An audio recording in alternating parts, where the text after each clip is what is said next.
Welcome back to the Understanding Academic Integrity tutorial series. This tutorial focuses on the issue of plagiarism. The content was created by the University of Manitoba Student Advocacy Office with support from the Academic Learning Centre and the Copyright Office. This tutorial will cover several topics. First, plagiarism will be defined and examples will be provided. Next, we'll go over how to integrate source material, and I'll explain what is meant by the two-step process. I'll also give you some information about style guides. Lastly, important information about copyright will be highlighted, and I'll conclude with information about where you can find help and support for writing academic papers and avoiding plagiarism.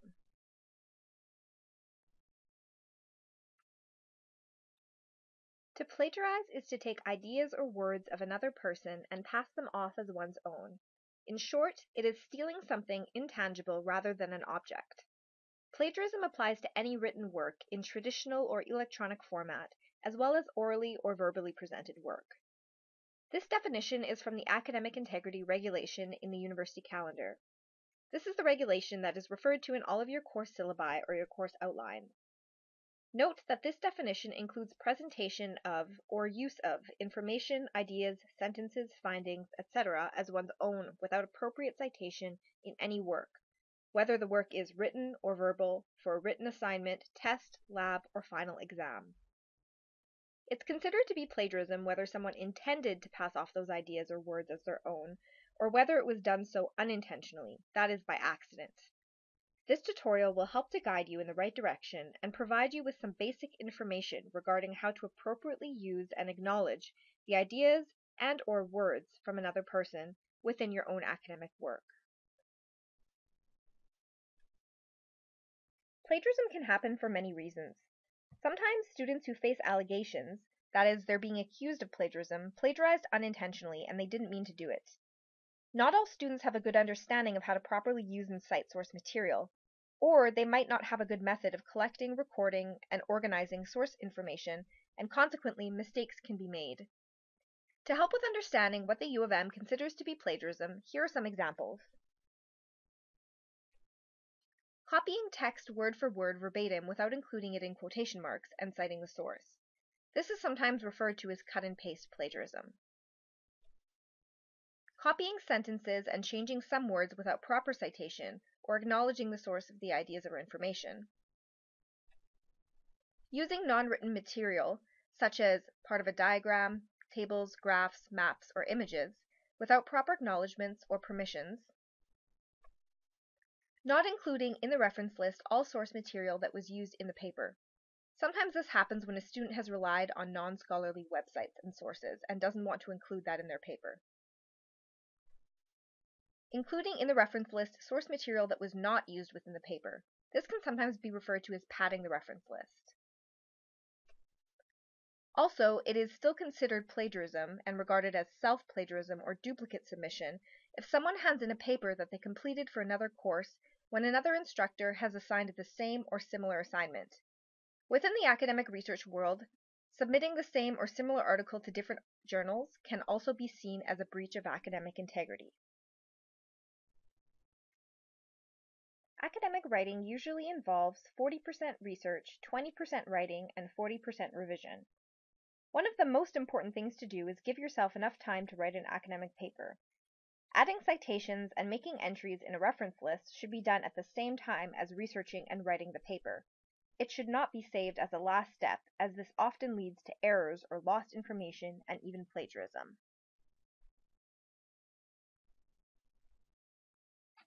Summary and paraphrasing are essential elements of academic writing. For many students, it can be difficult to understand how your own contributions, like thoughts, ideas, and arguments, matter after reviewing the literature, that is, reading what others have written about a given topic. But it's important to know that your voice is identified in how you present, combine, and contrast ideas. It's your own unique contribution. The majority of what you write in academic papers will be recommunicating others' arguments, research, or data. Acknowledging the work of others is not only important from an integrity perspective, it's also important from an academic or scholarship perspective. Using source material can help strengthen and lead credibility to your arguments. As well, it helps to demonstrate how your own ideas are connected to the larger academic community. There are two ways to use sources. In a quote, the words and ideas come from another source, or in a paraphrase or summary, where the ideas are from another source, but the words are your own. To help simplify, consider this. In a quote, the words and ideas come from another source, that is, using the author's ideas and how they have chosen to express those ideas. Quotes are common in some disciplines, for example, in the humanities, but rare or discouraged in others, like in the sciences or in the social sciences. Summary and paraphrasing, which means using ideas from another but communicating the ideas in your own words with acknowledgement, are common in all disciplines. For each of these uses, quotation, summary, and paraphrasing, it is important to pay attention to both the ideas being represented and the original author's intent. All quotes, paraphrases, and summaries require an appropriate citation and reference. Here are some guidelines for using quotes as a method to integrate source material into your own work. If you want to replicate the original text exactly, word for word, use quotation marks to indicate the beginning and end of a quote, and consider why you want to include the quotes and provide some context. In other words, don't just drop the quote in the middle of your paper. If you're using the quote because it is too difficult to paraphrase on your own, this may mean that you need to spend more time thinking about what you've read. Sometimes quotes are used to bring in a voice of authority. It may be a definition that you can't write in any other way, or the original author said something in such an eloquent or powerful way that it helps to reinforce the point that you're trying to make in your own paper. When using quotes, provide a citation and a page number where the quote can be found in the source.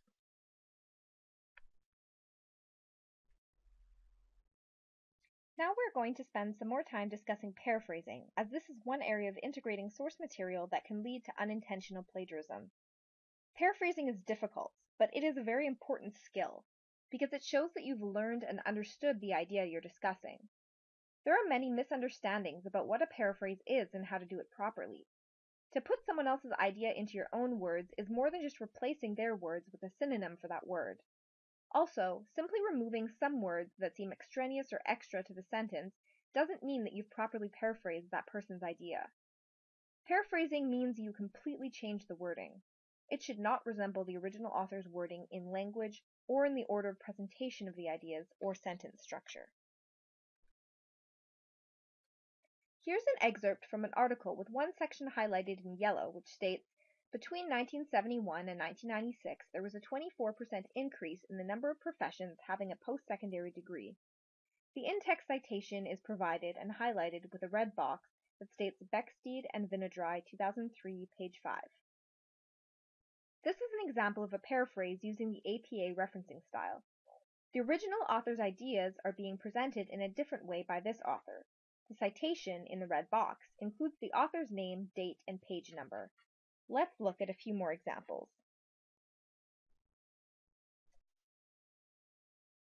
An original source on the left states, because building on the work of others is one of the defining characteristics of academic writing, academic writers have developed standard systems that clearly identify where specific ideas came from and that direct other interested persons to these same sources. Taylor, 2003, page 186. On the right, you can see a paraphrase attempt, which states, because working with the text of others is one of the key characteristics of academic writing, academic writers have created standard systems that identify where key ideas come from and that point other interested people to these same sources. Again, Taylor, 2003, page 186. The reason the paraphrase on the right is considered to be a poor attempt is because much of the wording is identical to the original source. In addition, the paraphrase attempt retains the same order and sentence structure as the original. See the text highlighted in blue.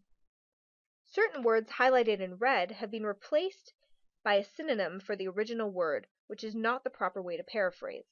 This attempt would be considered plagiarism.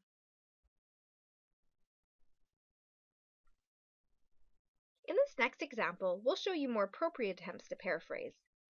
Please review the examples on the left-hand side of the slide, and this is a slightly better paraphrase than the original. It states, incorporating others' ideas into academic writing is part of what makes it different from other writing. For this reason, specific ways of citing sources have been established to help readers know where ideas come from and how to locate original texts. Taylor, 2003, page 186.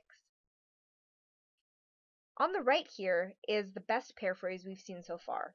It states, academic writing follows established rules and conventions for citing source materials so that authors can acknowledge their intellectual debts to their peers and readers can further their research in the same field. Taylor, 2003, page 186. Taylor considers this reliance on other scholars to be a hallmark of academic writing. The first attempt at paraphrasing on the left is slightly better than the one that we just showed on the previous slide, and this is because it doesn't replicate the words or paraphrasing used in the original source. However, the ideas are still presented in the same order. If you look at the example on the right, this is the best paraphrase attempt, and the reason is that the ideas are presented in a completely different order and format than the original. The wording is noticeably different than the original, however, it's still communicating the central ideas of the original author. As presented earlier, paraphrases and summaries are similar, using the ideas of another but expressed in your own words. Paraphrases focus on specific ideas, whereas summaries could involve an entire article or even a chapter. A summary identifies the key arguments, points, or ideas in an article or book chapter, and the writer presents the relevant arguments, points, or ideas in a condensed form in order to support their own thesis or ideas. Academic writing often requires a summary of multiple sources, called a synthesis, that are related or similar, for example, also called a literature review. Each source in the synthesis needs to be cited. All summaries, even brief ones, must include a citation and a reference.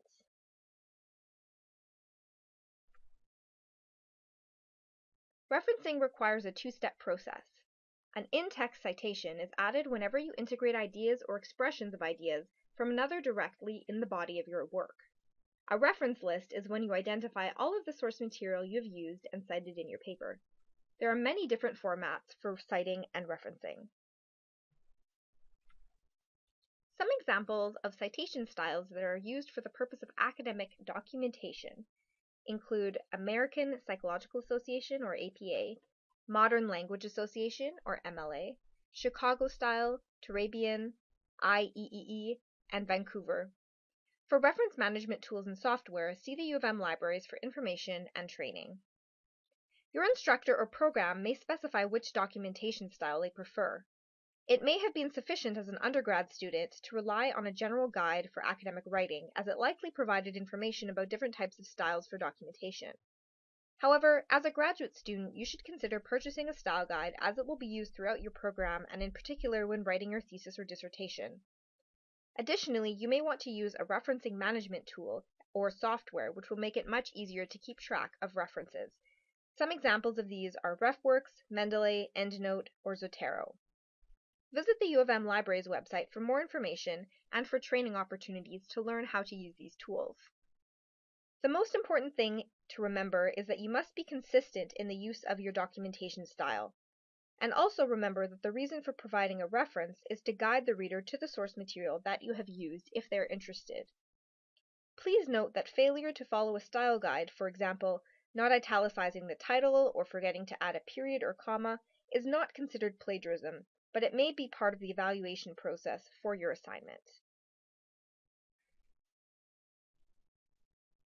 Whatever documentation style you use, it will have one of the following methods for identifying in-text citations: the author, date system, Smith and Kahn, 2015, page 5, like the one I've used throughout this presentation, or the number system, such as 7, 10, 13 to 16, which uses numbers or superscript numbers to identify the source as listed in the reference list, or footnotes or endnotes typically used in the humanities, which can be accompanied by a bibliography rather than a reference list. Here are the common elements in a reference list entry: author, the publication year, title of article, title of journal, the volume, the issue, the page numbers, the URL if it's available online, the DOI, the publisher, and their location if we are referring to books. Additionally, style guides provide information on how to cite many different types of source material, as you are most likely going to be using many types of media, including websites, blogs, or videos, which you might not have expected.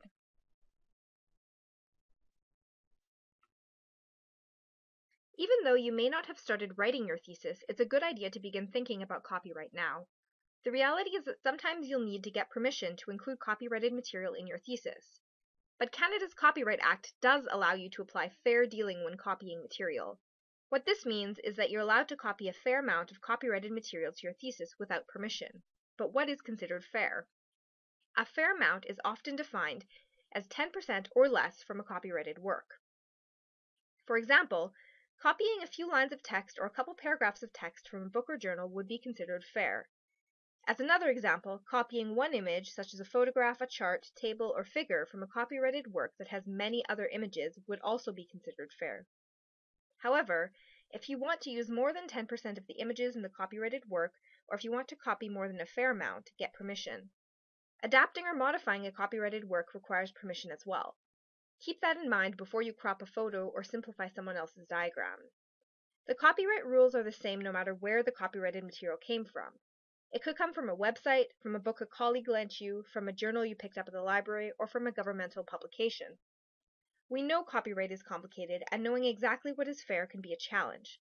For this reason, you shouldn't hesitate to get help. Staff at the university's copyright office can help you determine how much you can copy from a source, who to contact to get permission, where you can find free resources such as Creative Commons material, and more. If you have a copyright question, send it to um_copyright@umanitoba.ca or drop in at the Copyright Office.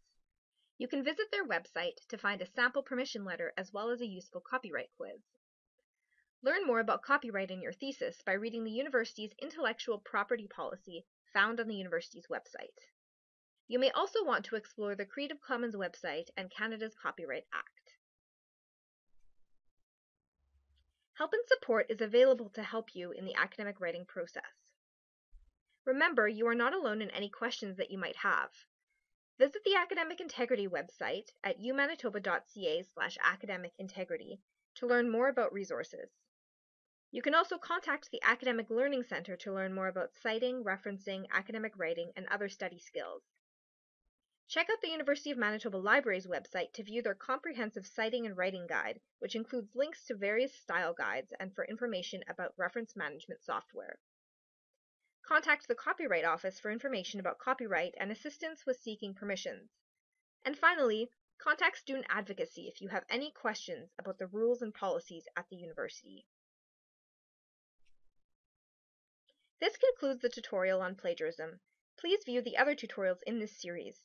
If you have any questions or need any assistance, please feel free to contact one of the offices identified in the previous slide. We're all happy to help.